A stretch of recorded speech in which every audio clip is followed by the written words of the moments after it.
I know. Hey, why don't you just email her and talk to her directly? You already have before. Why don't you just tweet at her? Why don't you just listen? Check this out. Okay, listen.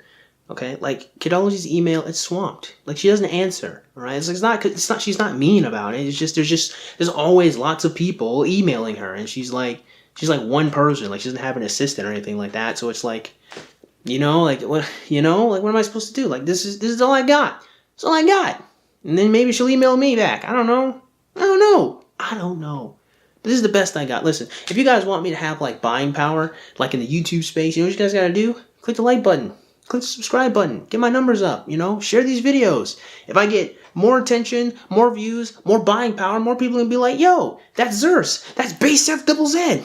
It's up to you guys. You guys do it. Go, be my knights. Or my sheep. Be a part of my cult member. Is that what Hamza does? I don't flipping know. Point is, this is the best I've got when it comes to hopefully helping my friend Kidology. Okay? Because I like her. I like her a lot. I'll make these videos because I dislike her. I like Kidology for a couple of years now. She's a good channel. But we have to continue with responding to her. Don't worry, guys. If this goes too long, it goes too long. We got 2 parts. 1, 2. Okay? You guys ready? Okay. Here we go. Circumstances and consequences have inevitably resulted in me having this perception that I have failed as a woman in the one regard in which a woman it's just assumed that a woman succeeds in. This idea that you literally just have to lie there and open your legs and then all is well and merry. I couldn't even do that, okay? And yes, this is a me thing. Please do not project your experiences or your ideas onto me about this. This is purely a me thing. And so in this regard, this is a perfect example of, let's say, bad sex. And ultimately, our sexual encounters were pretty terrible, mainly because it just was not a good experience for myself or clearly for this young gentleman. And of course, I was young, I was naive, I was impressionable. But these things have a lasting and long-term impact, so much so that it has most definitely been one of the aspects that has contributed to my sexual stuntedness. And this makes me incredibly worried and incredibly apprehensive for especially young women today. In the UK, most young girls think that violent intercourse is normal intercourse. And the impact of that can be pretty severe, especially insofar as inevitably as a growing hormonal human being, I want to be intimate with somebody, but I can't do that. Physically, I cannot put myself into a situation. I cannot put myself into a sexual situation without wanting to throw up or without just yeeting it. My friend, I say this because I care about you, okay? But I'm going to speak frankly. You are experiencing trauma, okay? Now, it's not the same situation, but similar. Where I've gotten into a few car accidents, okay? The first one I got into, I was trying to merge. I was trying to switch lanes to get into the other lane to my left. And I got hit on my side. I got clipped. And it got to a point where literally trying to swap lanes, right, caused a traumatic response, right? I had post-traumatic stress. I was scared. I was afraid because my body was remembering the shock of trying to move into the other lane. This obviously caused a lot of problems with me trying to drive on the highway. I was really avoidant. And the more avoidant you become of something, the more afraid you end up becoming of it.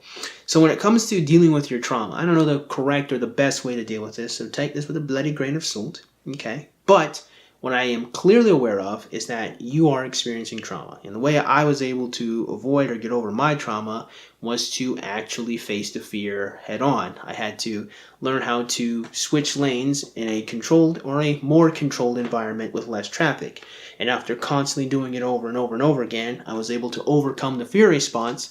And when it came to driving on the highway, again, doing it, gaining confidence, learning that I'm okay, and learning how to judge the distance and time, healed my trauma. Now, I don't know if that's how you should just go about and be all frivolous with sex and sexuality. I know that's silly. But the point is, you're experiencing trauma, meaning that you have to actually address it and overcome it. And I don't know if this is the first time you've explained this to someone. You probably shouldn't be doing that on the internet as a first time. But to me, that's clearly a traumatic response, and you've got to recover from that. And yes, this is a me thing, but I also think that this is something to do with how individuals approach sex in the here and now today. I would be incredibly shocked if a young man who was about to have sex with a woman who he just hooked up with or had known for a while and they'd been dating and finally they were going to do the deed, actually sat down with her and had a very raw, open and honest conversation about her, about what things sexually she likes, what things she would like, about whether she had experienced any kind of trauma or discomfort or wanted to just open up about it.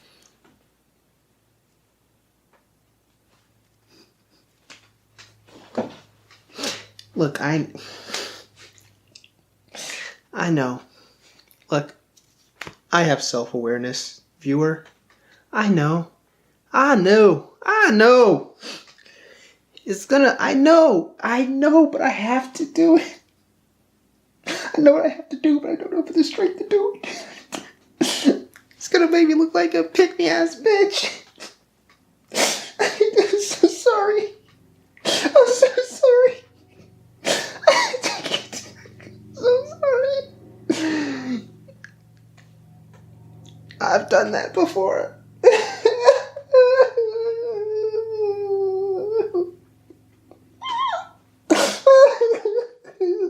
To be honest, I've had many a conversation with young ladies about their past sexual experiences before and after. I'm gonna be honest, those are tough conversations to have because of trauma. Is that the key word for this video? I hope it's not the key word for this video, but those are tough conversations to have, and it takes a lot of trust to do so. And I know what you're thinking, viewer. At least I hope this is what you're thinking, because you're right. So you can actually have sex with someone without trusting them?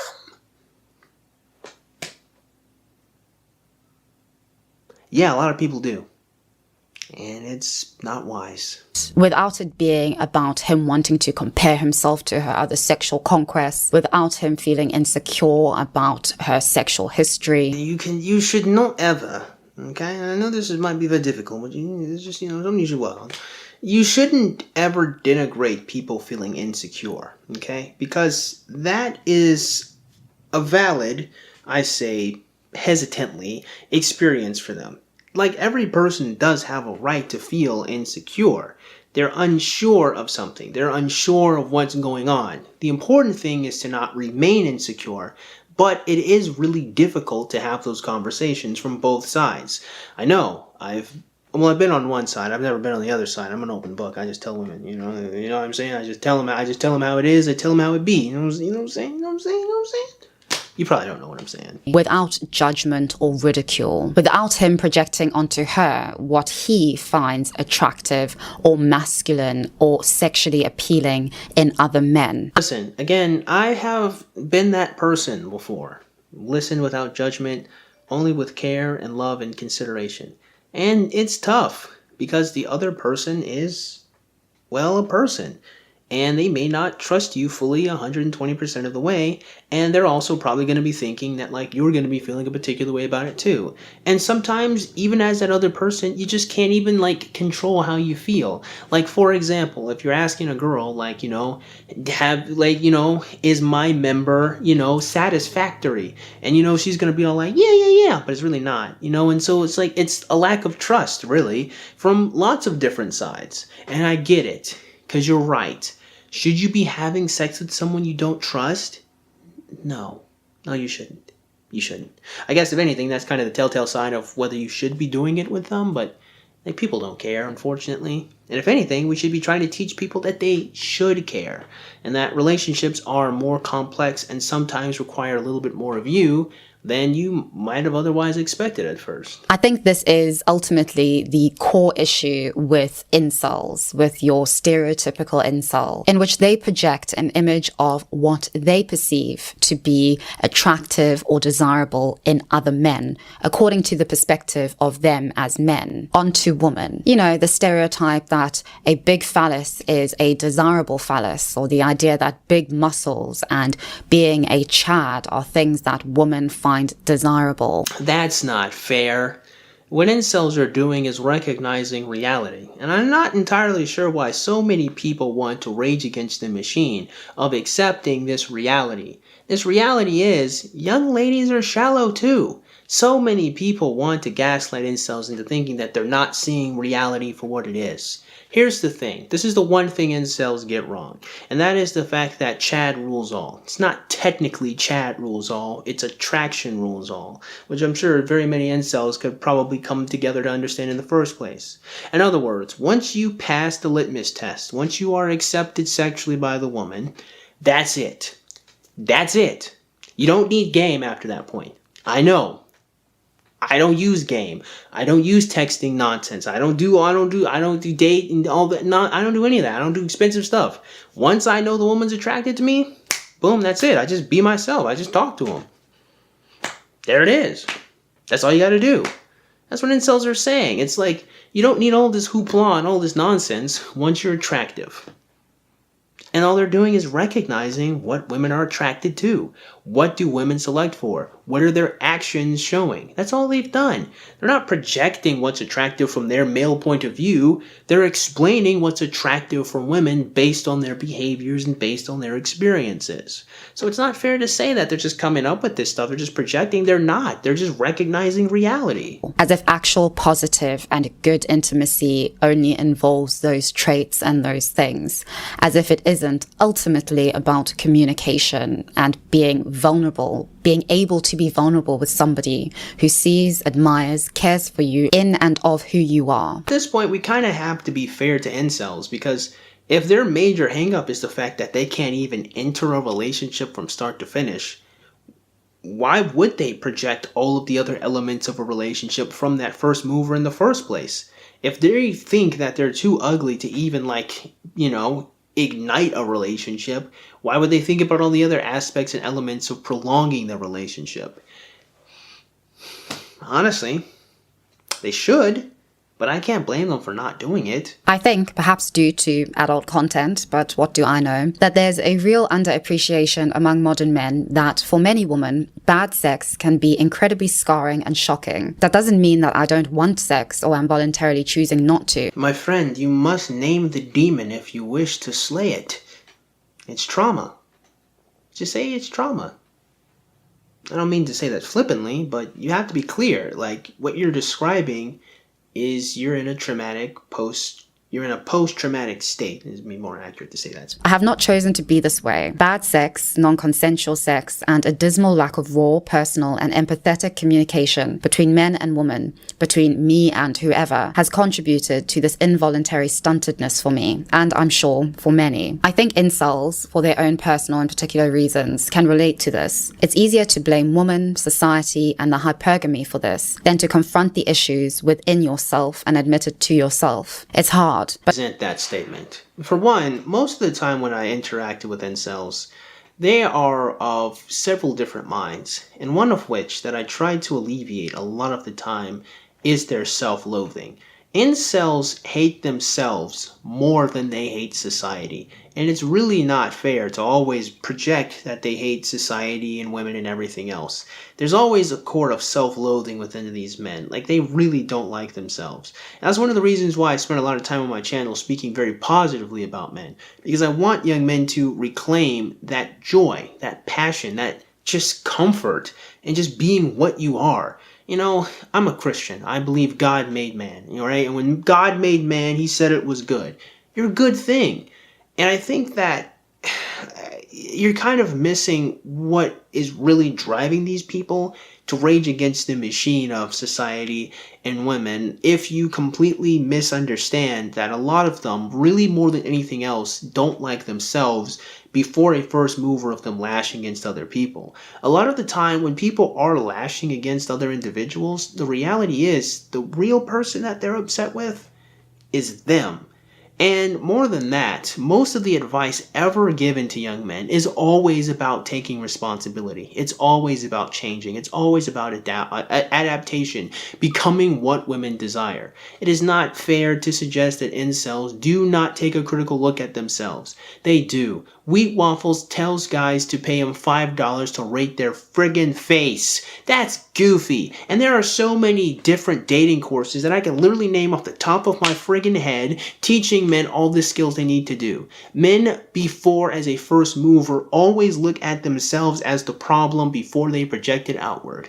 This is not the issue. The issue is that, well, there's lots of compounding problems, but this ain't it, my friend. I'm sorry. But in recognizing similarities, we can start to talk honestly. And I stand by that entirely. I think sex education in schools in Western societies is dismal. Going to be honest with you, I don't really think the problem is sexual education in schools. I think sexual education teaches you how sex works, but there's someone else that's supposed to teach you morality and how to behave. That's Saturday morning cartoons. No, I'm kidding. It's your parents. More inevitably, individuals are going to look online, and online is purely about turning the human being, the sexual human being, into a product or into a consumer. Yes! Precisely. At this point, people are not individuals who are supposed to be loved. They're individuals that are supposed to be used, objects that exist for our masturbatory pleasure, not human beings who should be cared for, who should be respected, not people who should be cherished, not people whose lives that you're supposed to really love and care about and help, not people to serve, but an individual who exists to be served. It isn't about fashioning you as an individual to have positive or good relationships. This is why I believe increasingly adult content online is being seen as a crutch and being used as a crutch and a substitute for actual intimacy. In the past few days, Replica, the AI chatbot, which is primarily used by men in order to form a connection, sometimes an intimate connection with them, announced that it would be prohibiting and stopping the use of sexting. The response to this, especially on Reddit, was particularly heartbreaking and very sad to see. And I think this is because parasocial relationships are becoming more important than actual relationships. They merely demonstrate, as opposed to, I think, actually helping, the fact that real relationships are actually quite petrifying and can be very jarring for people, myself included. Indeed. Do you remember what I said at the beginning of the video? If you avoid facing your trauma, if you become avoidant of fear, all it does is increase the fear that you're feeling from the first place. Also, I would like to comment on just how painfully sad it is that there are so many young men going to a robot, a computer program, to find some type of love and affection, and not the other half of their species. You would think that might say something about the other half of our species if young men are going to computer programs to feel cared for. Don't you think something's got to give at some point if that's the case? By creating a highly customizable experience, AI-driven sexting services of the type Replica offered are potentially more addictive because they encourage the formation of parasocial relationships, with the side effect of making a human partner seem yet more frightening and inconvenient. This goes beyond sex. Replica markets itself as an important source of support for those with few social connections. And in the UK, more of us are falling into that category. The proportion of under 35-year-olds reporting they have one or no close friends increased from 7% in 2011 to 22% in 2021. And I do think that this is because we are increasingly conflating sex and personal relationships with the things that we use self-pleasure or that we use the likes of porn for. And I think it does give us all very morphed and really bizarre conceptions and ideas of what sex is meant to be and its role. Well, that's what happens when sex is constantly deconstructed and reduced to simply a bowel movement or a service of which can be bought and sold, now isn't it?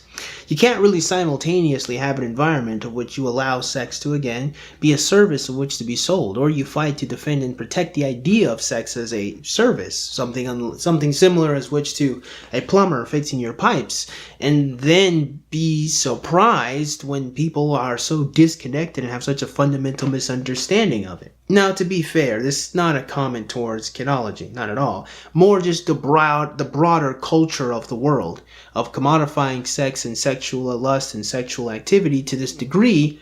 It is no wonder why so many people are lost and why so many people don't understand how to have these conversations and how to be kind and respectful to the individual they're trying to get inside and the person they are allowing inside. And its role. The idea that it is just about getting off, or the idea, especially among young women, that or explicit sex is good sex or is just how sex is. And I think in all of this, the important thing that actual raw and honest communication gives us is empathy for the other. It gives us empathy for men as women and vice versa. And I think we are really lacking that now in being so polarized from each other and merely catering toward and responding to caricatures and exaggerations of what X is relative to Y. It is bizarre that leftists online cannot empathize with incels. It's bizarre that incels and normal guys on Destiny's stream can't empathize with me saying that I am involuntarily celibate. Normal guys on Destiny's stream are incels. Okay, fine, some of them are. Not everyone must bear the weight, bear the mark of an incel in order to be involuntarily celibate. Which, again, I am contractually obligated to say is a stupid flippin' word.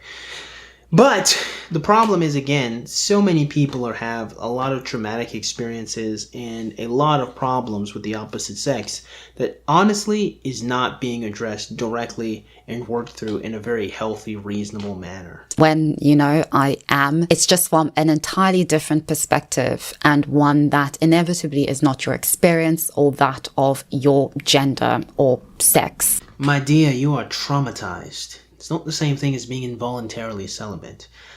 To be honest with you, Kidology, and I'm well aware that this will make me look like a pick-me-ass bitch, and I will bear that mark. I will bear that sin for you. Someone has to. But Kidology, with all sincerity, okay, you could, and you probably won't, but you could pick someone out of your audience, okay? Like you could, if you wanted to. You could. You could. And you could forge a relationship with that person.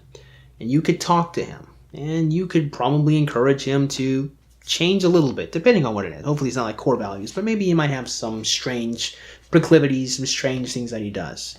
You could have a relationship with someone that really loves you and really cares about you. And you are able to do that easily. There's no challenge here, except for you to love that person. But that person, that man, men find it so hilariously easy. We train boys since the time that they're 5 or 6 to have chivalry, to treat women well, to care about them, to respect them. It's not hard to find men like this.